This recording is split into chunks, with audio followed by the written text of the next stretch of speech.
हरे राम भक्तजनों। आज हम वैशाख मास महात्म्य का 8वां अध्याय श्रवण करेंगे।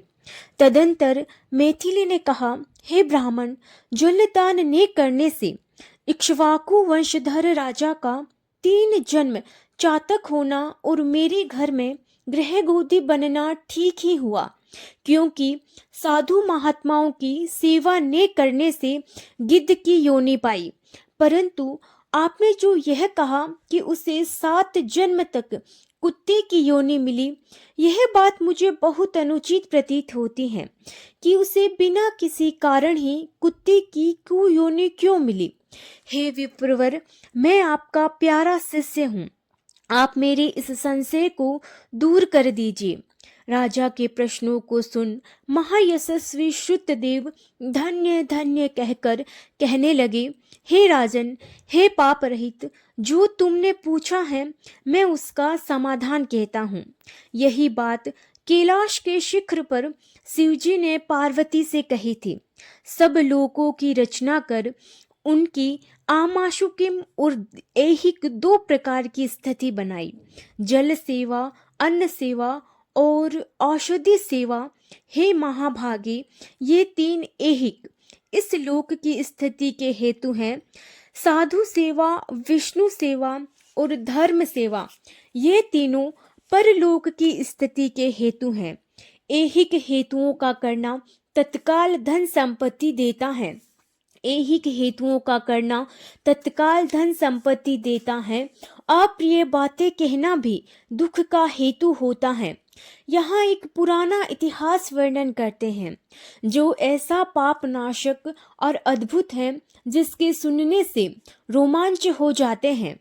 यज्ञ दीक्षा में उपगत दक्ष प्रजापति एक समय महादेव जी को बुलाने कैलाश पर गए।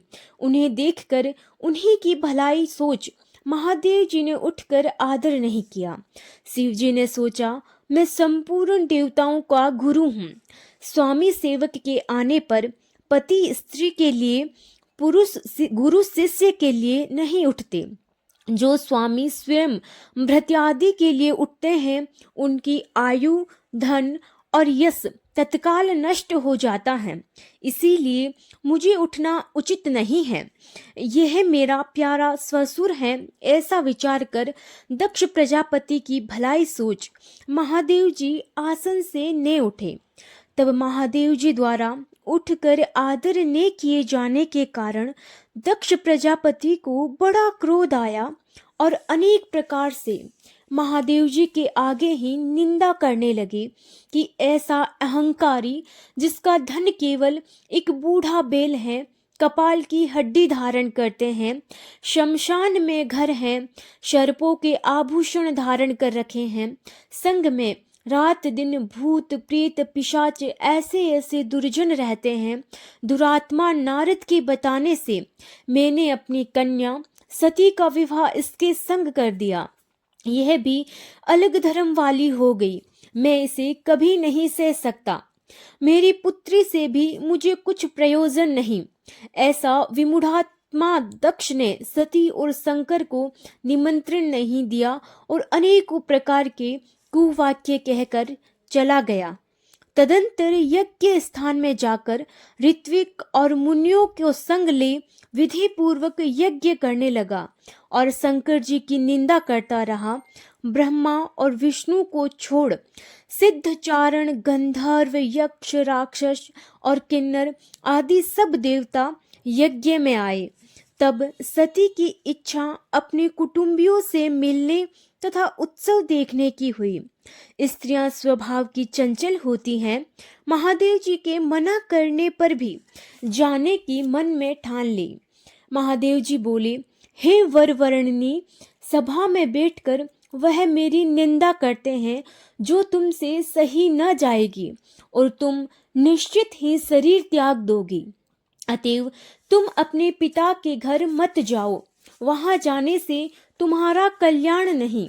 इस प्रकार समझाने पर भी सती न रुकी, अकेली घर से निकलकर पैदल ही चल दी। तब नंदी ने चुपचाप सती को अपनी पीठ पर बैठा लिया और महादेव जी के करोड़ों भूतादि गण पीछे चले। सती जी महलों में होती हुई किसी के न बोलने पर उदास हो महादेव जी की बात याद कर यज्ञ मंडप में पहुंच गई। वहां पर भी दक्ष प्रजापति और सभा के सभी लोगों को अपनी तरफ देख किसी के न बोलने पर सती जी वहां खड़ी होकर रुद्र की आहुति तक पिता की चेष्टा देखती रही। जब दक्ष ने रुद्र को छोड़ आहुति दी तो सती आंखों में आंसू भर अकुलाकर बोली कि बड़ों का अपमान करने से कल्याण नहीं होता। तुमने रुद्र की आहुति नहीं दी है। यह जितने ऋषि मुनि महात्मा इकट्ठा हैं, इन्होंने भी तुम्हारी दुष्ट बुद्धि दूर नहीं की।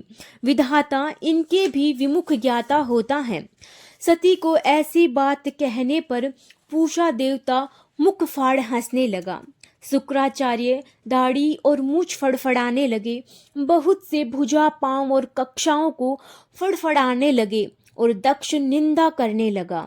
उनकी बातों और पति निंदा सुनने का प्रायश्चित करने के लिए क्रोध से लाल हो शरीर त्याग करने का विचार कर सबके देखते देखते सती होम की अग्नि में गिर पड़ी। सती के गिरते ही बड़ा हाहाकार मच गया। महादेव जी के गण भागकर शिव जी के पास पहुंचे और सब कथा कह सुनाई। शिव जी ने यह सुनते ही उठकर कालांतक के समान क्रोध से एक जटा उखाड़ पृथ्वी पर दे मारी, जिससे बड़ा बलवान महाकाय वीरभद्र उत्पन्न हुआ। उसके सहस्त्र भुजा थी और रूप यमराज के समान था। वह महादेव जी के सम्मुख हाथ जोड़ कहने लगा, क्या आज्ञा है। यह सुन रुद्र भगवान क्रोध करके अपने सन्मुख खड़े हुए। वीरभद्र से बोले कि तुम बड़े बड़े बलवान भूतगणों को अपने साथ ले जाकर मेरे निंदक दक्ष का नाश कर दो, जिसके कारण मेरी प्रिया सती को शरीर त्यागना पड़ा। महादेव जी की आज्ञा पाकर वह सभी यज्ञशाला में पहुंचे और देवता असुर मनुष्य आदि सब शुभटों को मार गिराया। पूषा के दांत उखाड़ डाले तथा दुरात्मा भृगु की दाढ़ी मूछ उखाड़ डाली। जिस जिसने जो जो अंग फड़काया था उसका वही अंग वीरभद्र ने उखाड़ फेंका और दक्ष के सिर की रक्षा भृगु के मंत्र बल से करने के कारण बड़े उद्योग करने पर भी सिर ने कटा। तब रुद्र ने स्वयं आकर उस दुरात्मा का सिर काट अलग कर दिया और यज्ञ में जो आए थे उनका संहार कर गणों सहित कैलाश को चले गए। मरने से जो बचे थे वह ब्रह्मा जी की शरण में गए। उनको संग ले ब्रह्मा जी कैलाश पर पहुंचे। महादेव जी का क्रोध शांत कर समझा बुझाकर उन्हें ले यज्ञशाला में गए और यज्ञ में मारे गए थे उन सबको जीवन दान कराया।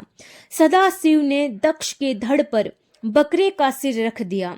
उसी से उनकी प्रसन्नता के लिए बां बां बां किया जाता है। बकरे की दाढ़ी भृगु जी के मुख पर लगा दी। पूषा के जहां तहां अंग लगाकर सबके सिर जोड़ और सबका कल्याण कर दिया। दक्ष का यज्ञ पूरा कराकर देवता अपने अपने स्थान को गए और शिव जी नैष्टिक ब्रह्मचर्य व्रत धारण कर गंगा तट पर पुनांग वृक्ष के नीचे तप करने लगे।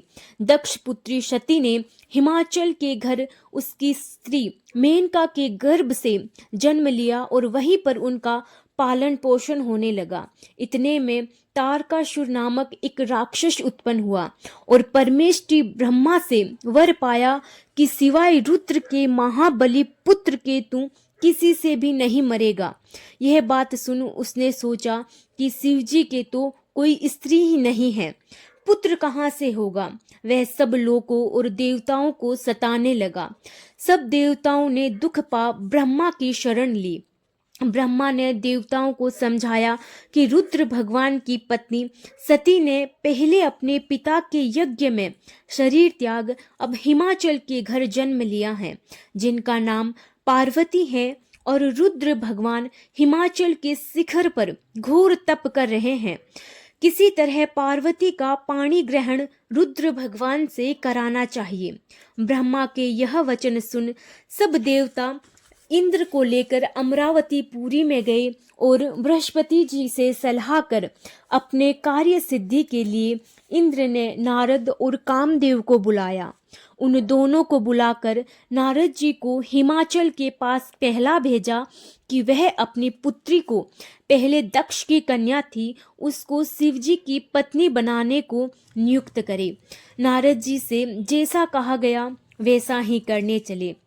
फिर कामदेव से कहा कि सब देवताओं और महादेव जी के हित के लिए बसंत ऋतु को संग लेकर रुद्र भगवान के तपोवन में चारों ओर मनोहर बसंत ऋतु का विस्तार करो।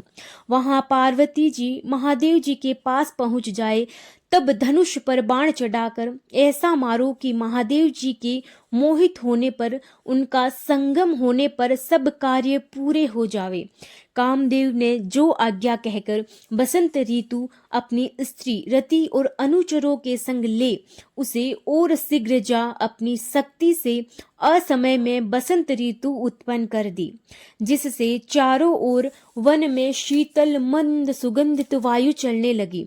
देवात उसी समय महादेव जी भी पार्वती जी की सेवा से प्रसन्न हो उन्हें गोदी में बिठाकर कुछ कहने लगे। तब कामदेव ने प्राण प्रिया के संगम का उचित समय जान महादेव जी के पीछे वृक्ष की ओट में एक बाण छोड़ दिया, जिससे महादेव जी ने मन चंचल होने से चित्त में व्याकुल हो इधर उधर देखा तो कामदेव दिखाई पड़ा।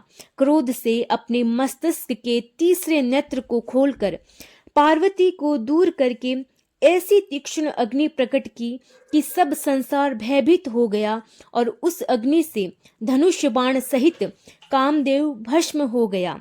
देवता अपने कार्य की सिद्धि समझकर तथा बसंत और रति भयभीत हो भाग गए। पार्वती डर के मारे आंख बंद कर तुरंत हट गई और महादेव जी भी अंतर्ध्यान हो गए। हित की इच्छा करने वाले देवताओं को कुछ भी फल की सिद्धि नहीं हुई, उल्टा अनर्थ हुआ। जो कोई साधुओं के संग दुष्टता करता है उनका कहना ही क्या। इसी प्रकार साधुओं की सेवा न करने से इक्ष्वाकु के पुत्र ने दुख भोगा और अनेक बुरी योनियों में जन्म लिया। जो रात दिन इस पुण्य चरित्र रूपी पुराने इतिहास को सुनते हैं वे जन्म मृत्यु बुढ़ापा आदि से निसंदेह छूट जाते हैं।